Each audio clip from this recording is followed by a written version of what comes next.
Hey everybody, this is Spoonie, and I think factory games might be an actual addiction for me.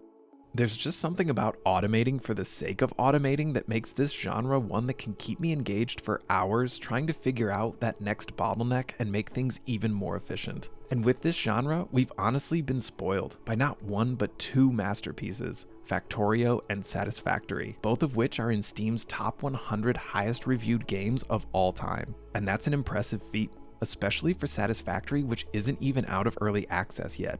I really enjoy both of those titles, so naturally when I saw Foundry, it got my attention. Foundry is a new factory game that will immediately get some comparison to Satisfactory. And that's fair. Satisfactory and Foundry have a lot in common, but there's also a lot that sets them apart. For starters, in Foundry, maps are procedural, so you'll never get the same map twice, and those maps are entirely voxel, meaning you can destroy and reshape them as you see fit in a sort of Minecraft kind of way. When you first jump into the game, it guides you in a way that feels really natural, giving you the basics before it lets go of your hand and lets you build and progress on your own through a story that manages to not get too much in the way of you building your factory. There are gentle nudges from your robot companion in a questing style of progression, but you don't have to go over and speak to it every time it has something to say, which is really nice.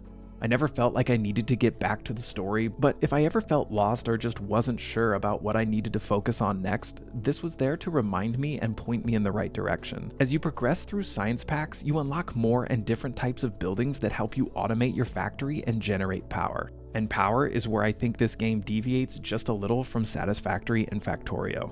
In Foundry, you have both high voltage and low voltage systems, and rather than buildings being powered through a direct wired connection or a proximity to power lines, in Foundry, buildings are powered through a foundation grid. Anything that's on this foundation is powered so long that there's something providing power to it. In the beginning, you'll only have access to low voltage generators, but as you progress, you'll gain access to high voltage generators like steam turbines.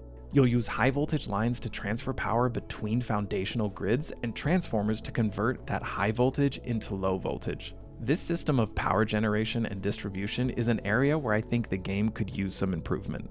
While I appreciate the developers trying something new, the need for transformers just for my buildings to access the power grid felt just a little bit extra, especially since you start out not needing them. I'm hoping that they will either expand on this later to make it feel more important, or just simplify it in a way that's a little bit more satisfying. This was also the area where I felt the game didn't really explain the process very well. It took a little bit of trial and error to figure it out, especially because those low voltage transformers do have a range of distribution which I don't think is clearly outlined. What I would like to see added in future updates is a tool to visualize your power distribution, because currently, as I mentioned, it's a bit of a trial and error system. But if this is already in the game and I just missed it, please somebody let me know down in the comments how to find it.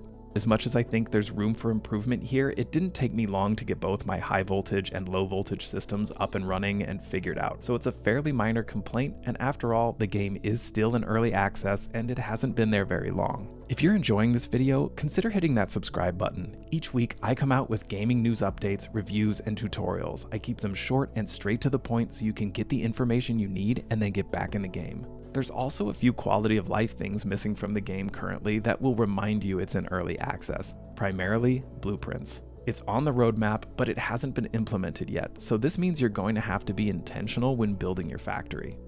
While there is a function to deconstruct large areas at once, there isn't a function to place several buildings at once just yet. Again, this is an early access title, so definitely check out the updates as some of this may have changed. My last complaint is something that is not unique to Foundry, and that's floating blocks. Now, Foundry isn't alone in having floating blocks and platforms, and I don't know if I'm alone in being bothered by this, but I really wish games would more often require some kind of anchoring or support structures. I think it would add a really neat dynamic to the caves, and I would probably enjoy having to consider support pillars in my factory designs if I was planning on building up instead of out. I don't know, are any of you bothered by floating blocks, or is that just me? But enough about what I don't like. Where Foundry really stands apart from other factory games is, in my opinion, the ability to dig down and into the planet. This is where the very loose comparison to Minecraft comes in. Some of the ore you'll need to collect is deep underground, and you'll have to dig out a cave system and add infrastructure underground in order to access it. I think this adds a really interesting dynamic to the game. I like the idea of being able to build a megabus or just other tunnels underground so so that my factory on the surface can stay well organized. I think that this mechanic could add a lot of depth to a factory game, and I can't wait to see what other people come up with. Foundry also has multiplayer, so if you want to build a factory with your friends, you're not limited to how many you can play with, but the developers do recommend keeping it to between 2 and 4 players for the best experience. Overall, I think this game is a great addition to the factory genre. It plays similarly enough to other factory games that you'll feel right at home, but it adds a few new twists to keep things interesting. I can't wait to see where the developers take this game in the future and how it's going to evolve. Don't forget to hit that like button, it really helps my channel, and if you want to stay up to date on gaming news and developments, make sure you subscribe for more. Thanks for watching.